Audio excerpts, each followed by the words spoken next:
The defending champs, the Boston Celtics. Bam! Put it up there.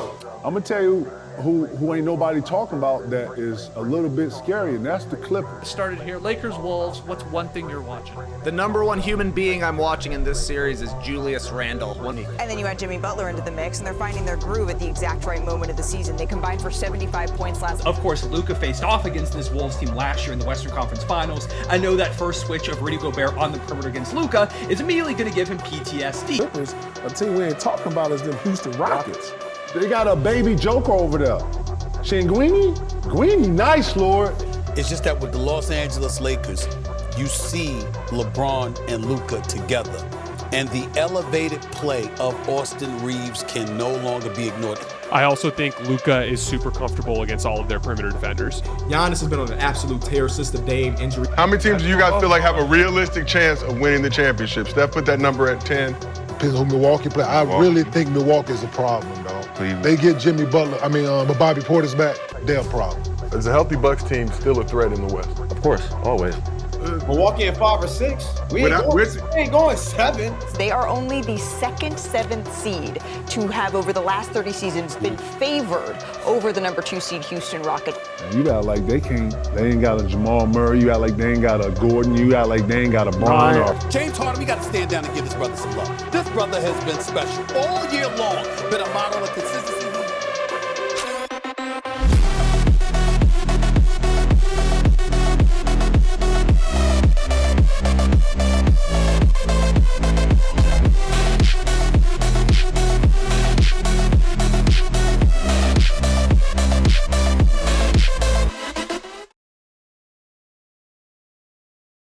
Cleveland won the season series against Miami 2-1, and the Cavs are minus 2,500 favorites to win the series. So Miami's hero, not hero, it's Davion Mitchell.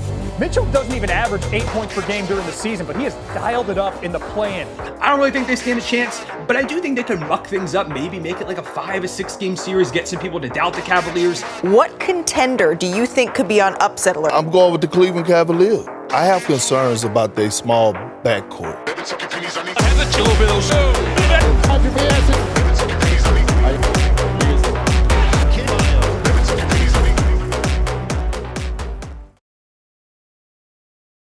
The number 1 seed versus the number 8 seed matchup in the East will see the Cleveland Cavaliers try to finish their journey to complete one of the greatest seasons of all time with a championship, while the Miami Heat attempt to give us yet another Cinderella run. Coming off of 2 tough play-in tournament games, the Cleveland Cavaliers are coming into this series with the overwhelming odds to win, along with boasting a 2-1 record against Miami in the regular season.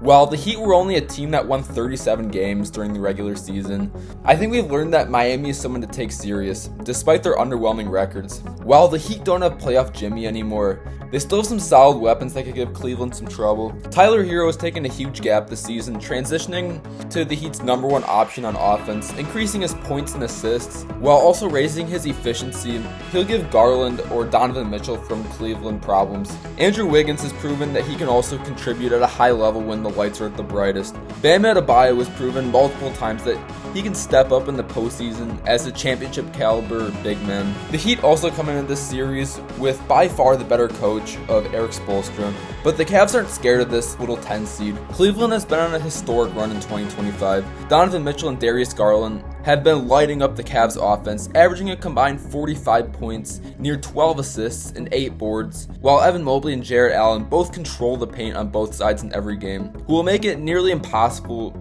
for Bam to be at his best. The Cavs in 2025 have looked nearly unbeatable, with arguably the most well-rounded team in the league. Can the Heat outcoach and outplay the Cavs somehow and pull off the impossible yet again? I'll give the Heat 1 game at best. Give me the Cavs in 5. I think Hero, Bam, and Wiggins can sneak out 1 win in this series. The defending champs, the Boston Celtics. Bam! Put it up there. The most disrespected champions in the history of the game. They're coming back. They got the complete roster.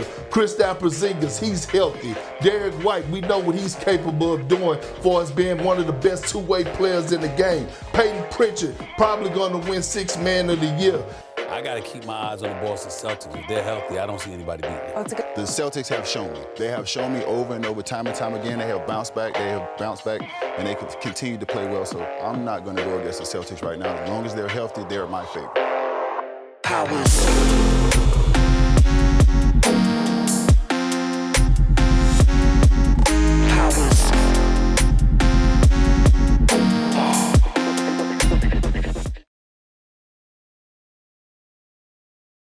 The number 2 versus number 7 seed matchup in the East will see the Boston Celtics look to win back-to-back championships, while Orlando will try to use some of its magic to possibly make a Cinderella run. The Orlando Magic surprisingly took this series over the Celtics this year. Both teams exchanged a blowout, while the Magic took a close 104-108 win to close out the season series win. The Magic, while being a play-in team, aren't a team to be taken lightly. Their rotation is filled with massive athletic phenoms that won't allow anything easy on defense. Their defense does everything well, from protecting the rim, applying pest-like on-ball pressure, and forcing a ton of turnovers. The Magic in the regular season were ranked as the number 2 defense in the league.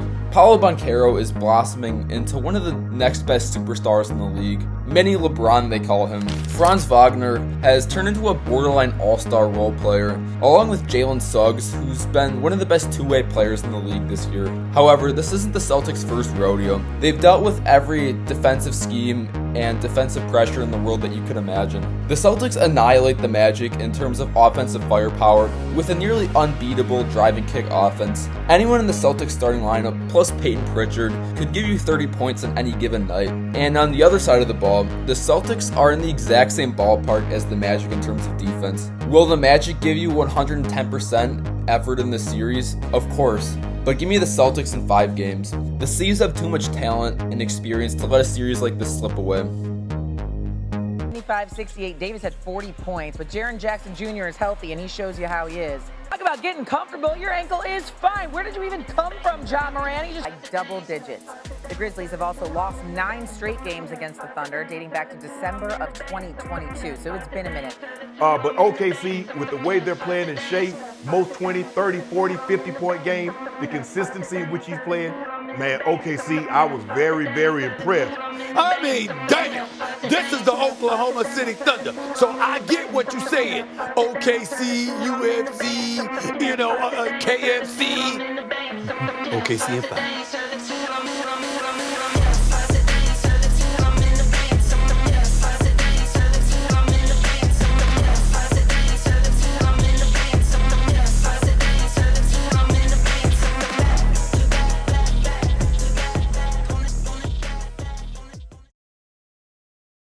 The number 1 seed versus the number 8 seed in the West will be a matchup of the OKC Thunder, who boasted one of the greatest regular seasons of all time, only losing 14 games, looking to avoid back-to-back early playoff exits, while the Grizzlies, the 8 seed, are looking to get back where they left off 2 years ago. The OKC Thunder are going to be an extremely tough task for Memphis. The Thunder is pretty much zero weaknesses. OKC is the most likely 2025 MVP, leading their team, who led the league in scoring this year, who the Grizzlies will really have no answer for. Jalen Williams has been an unreal second option, who can score at all 3 levels at an elite level. The Thunder have the perfect offensive role players around these 3, with a stretch 5 of Chet Holmgren, Lou Dort and Cason Wallace, who can space the floor, and Isaiah Hartenstein, who's a monster down low.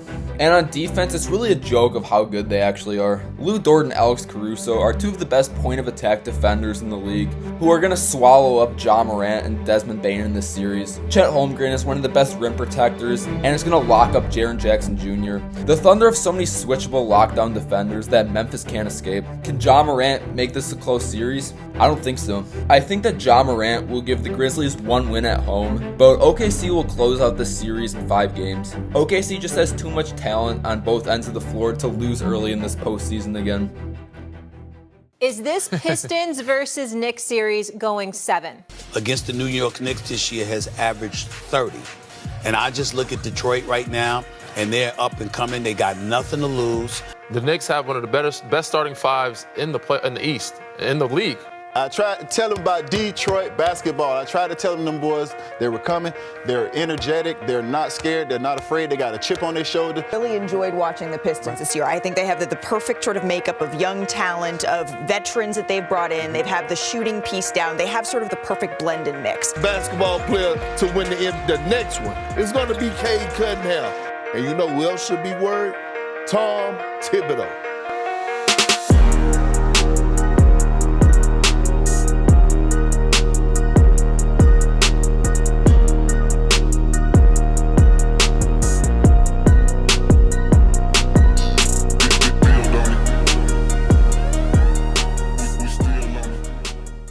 The number 3 seed versus the number 6 seed matchup in the East will see the well-rounded New York Knicks attempt to defend their home court against the young, energized, ferocious, and hungry Detroit Pistons. And at first this might look like a cakewalk for the Knicks, a first-round matchup against a team that was historically bad last year with little to no playoff experience under their belt. But don't be fooled by the boys from the Motor City. Detroit actually won this series 3-1 against New York. The Pistons have been on a heater ever since the end of the All-Star break. Detroit can confidently boast that they have the best player in this series with Cade Cunningham, a franchise cornerstone in the making. The Pistons bring a physical brand of basketball that the NBA has been so desperate for over the last 10 years. They're not scared of any single team, and they'll fight toe-to-toe with anyone. I mean, literally.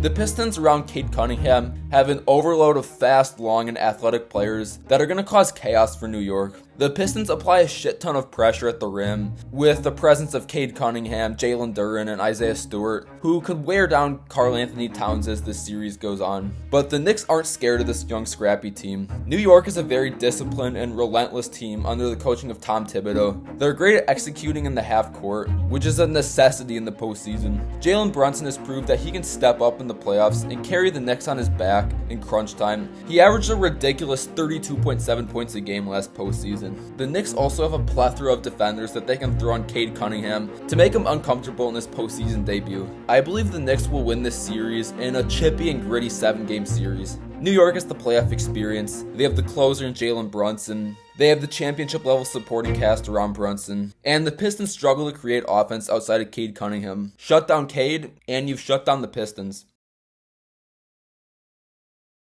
I think this is a bad matchup for Denver, actually. I'm just saying, you got Zubac who could put pressure on Joker on defense, put him and Harden in the pick and roll. That's going to be a problem. This is probably the hottest team in the league right now, the Clips are. Kawhi's freaking ready.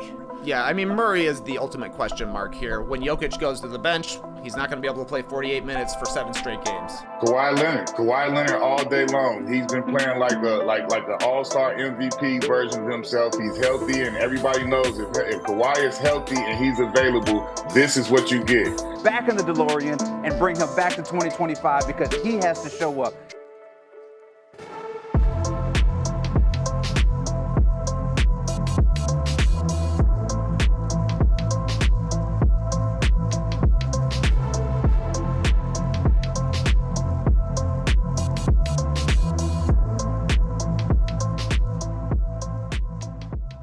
The number 4 seed versus the number 5 seed in the West will see the Denver Nuggets attempt to make their way back to former glory, while the LA Clippers attempt to avoid back-to-back first-round exits. The Nuggets and Clippers is one of the most balanced first-round matchups of this year's postseason. Denver and LA split their season series 2-2 with 2 blowout wins from the Nuggets, while the Clippers took 2 close wins. LA surprised a lot of people this season. After parting ways with Paul George and Russell Westbrook, many fans, including myself, believe that this team was doomed for their next season. But James Harden and Kawhi Leonard proved them wrong. James Harden has had a phenomenal season as a veteran leader for LA, putting up an impressive 22, 5, and 8 while playing 79 of 82 games. He'll definitely cause trouble for Denver's shaky defense. While Kawhi can't boast the same availability, he's came to life towards the end of this regular season, putting up a stat line of 25, 7, 3, and 2 steals on great shooting splits. Along with this, Norman Powell has been shooting out the lights this season. Ivica Zubac is a great matchup for the physical challenge it will be to guard Nikola Jokic, and the Clippers can actually say that they have a stable head coach. However, the Nuggets are far from an easy task. Any series where you have to match up against Nikola Jokic is this series you'll be praying that there's a big horse race in Serbia that Nikola Jokic can't miss. Ivica Zubac is a good matchup for Jokic, but there's only so much you can do to stop the Joker. The Nuggets have a proven system with the duo of Jamal Murray and Nikola Jokic, along with Michael Porter Jr. outdueling Norman Powell for the better wing three-point shooter, and Aaron Gordon proving to be a better lob man power forward than Derrick Jones Jr. This series will be a tight battle. Both teams have veterans that have playoff experience, but give me the team that's proven that they can be successful as a group. I'm taking the Nuggets in a close 7-game series. Giannis has been on an absolute tear since the Dame injury. How many teams do you guys feel like have a realistic chance of winning the championship? Steph put that number at 10. Depends on who Milwaukee play. I really think Milwaukee is a problem, dog. Cleveland. They get Jimmy Butler, Bobby Portis back, they're a problem. Is a healthy Bucks team still a threat in the West? Of course, always. You match up Giannis against the Pacers, they have no one that's going to stop him. We know who the Pacers are. The Pacers went to the Eastern Conference Finals last year, right? Yeah. But we don't know who the Milwaukee Bucks are. Giannis alone gonna win us 2 games by himself. Milwaukee in 5 or 6. We ain't going 7.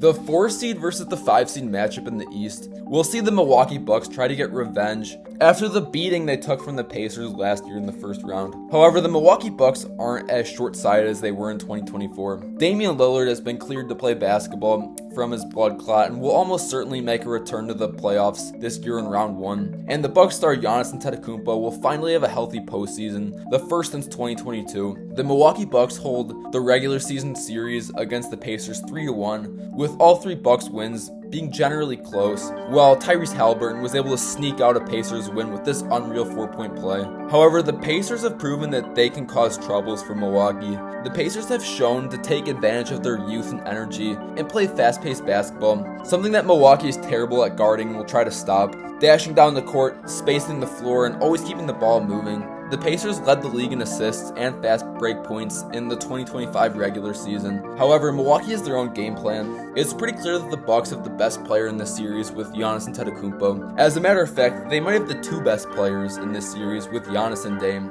No one from Indiana can really stop Giannis, which can make things really messy for this 4 seed. On top of this, the Bucks have several key vets in this team that have championship experience that will help guide them in the series, something that the Pacers can't say they have. If Dame returns, the Bucks can also be confident that they have the most clutch player in this series, who has a laundry list of postseason game winners on his resume. I think the Milwaukee Bucks will take this in a 7-game series. Giannis will be too much to handle, Dame is a postseason fanatic, and the Pacers offense will struggle to work in the half-court postseason setting.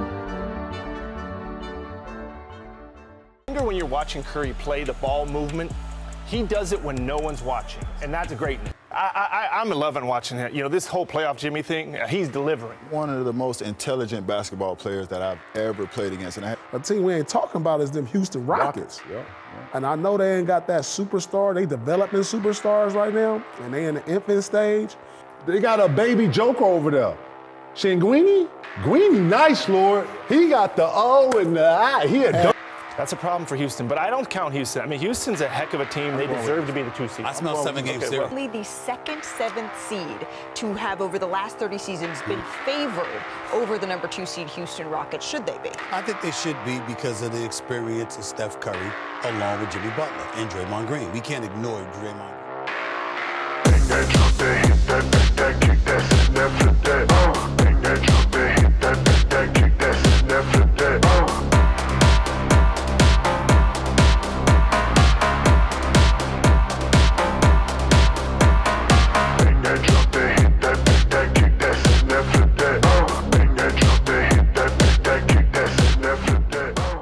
The 2 seed versus the 17 matchup in the West might be the most anticipated matchup of this year. It's the Golden State Warriors, who acquired one of the greatest playoff risers in the sport's history, looking to revive their dynasty, while the Houston Rockets look to solidify their spot as a true contender and not a pretender. The Rockets are a young, physical, scrappy, and hungry team that could give the aging Golden State Warriors trouble. Houston has several young pieces that are ready to show out in their playoff debut. Alperen Sengun has looked like a mini Jokic this year, going on an absolute tear. Jalen Green has the chance to prove himself as one of the best guards in the NBA. Amen Thompson, Jabari Smith Jr., Tari Eason are all phenomenal athletic defenders, and Amen Thompson in specific will definitely give Steph Curry problems in this series. Fred VanVleet brings the veteran presence, and Dillon Brooks won't shy away from anyone. The Rockets in this series will be looking to wear down on the aging core of the Golden State Warriors and push the pace. The Warriors, on the other hand, are looking to keep this series in the half-court setting offensively.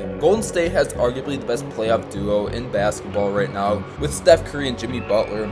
These two players' games complement each other perfectly. Jimmy Butler can grind for his points inside and get to the foul line as much as possible, which opens up the floor for Steph Curry to take over from deep, and vice versa. This series will be a battle of if the Warriors can handle the physicality and energy that the Rockets will bring, and if the Rockets can navigate close games correctly and not make any rookie mistakes. However, I believe the Warriors will take the series in 7 games. The sheer experience and reps that Golden State has on the big stage will really be the deciding factor for who wins this series, and you can never doubt Steph Curry and Jimmy Butler in the playoffs. You think they could have a chance against the Lakers, though? No, I don't know. I like the way James been playing, man. He been on. So we know they have Ant-Man, right? He's going to need some help. Anthony Edwards, the Ant-Man, is a superstar in this game. There are moments where he has looked Jordan-esque. Which LA team should the West fear more? The Lakers. Which team has Luka, LeBron, and AR? And when you look at Luka Doncic, he has the second highest scoring average in postseason in NBA history. Come in here with your little purple and give me the T-Wolves, man. I'm riding with the Wolves, man. Fuck all that. I don't think the Timberwolves can match up. I'm taking Lakers all day. Luka gonna be like,